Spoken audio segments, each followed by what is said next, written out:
Two American soldiers were leisurely messing around with a shell when the story suddenly throws them into action. Caught off guard, they were stunned for a moment by the attack. They quietly circled around behind the Nazi artillery crew, who were still completely unaware while operating their gun. The two soldiers then tossed in a pair of grenades. Two of the Nazis were instantly killed, and another was blown dizzy. The two Americans rushed forward with sparks flying and gave the dazed Nazi a thorough beating. Their mission at this moment was to eliminate the Nazi-held gas station outpost. The firefight just now had only been an unexpected encounter on their way forward. Just as they were preparing to continue, a heavy machine gun hidden in the jungle opened fire on them. Anyone who recognizes that machine gun model can comment below, but judging by its fierce output, Mackie couldn't even stay standing.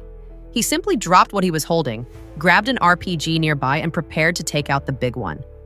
At that moment, one of the Nazis at the machine gun nest suddenly stood up and threw a grenade. Fortunately, Mackie was behind a tree and unhurt. The squad leader, who had flanked from the side, quickly shot the Nazi who had stood up. But unexpectedly, another grenade flew out from the firing point. The squad leader didn't have time to think. He hurriedly picked up the grenade and threw it back. Mackie then hoisted the RPG and fired directly at the machine gun nest, blowing it to pieces in an instant. After taking out several Nazi defensive positions along the way, they finally sneaked up to the gas station. At the moment, the station was poorly defended and hadn't noticed their intrusion at all. Just as they were about to act, a Nazi armored vehicle arrived at the gas station. As the Nazis prepared to refuel, the squad leader tossed a grenade to their flank. This classic diversion tactic left the Nazis confused and also blew up the fuel drums, spilling oil everywhere.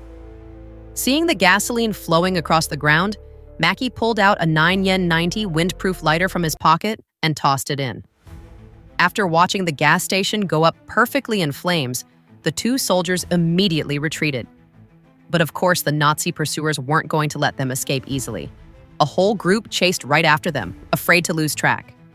The two Americans ran with everything they had and finally shook off the Nazis, only to drop into a pit where some Nazis had been resting. Both sides were stunned for a second before grappling with each other.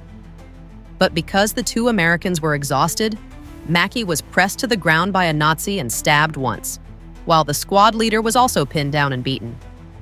Fortunately, Mackie's head was tough enough. He mustered strength and knocked the Nazi on top of him unconscious.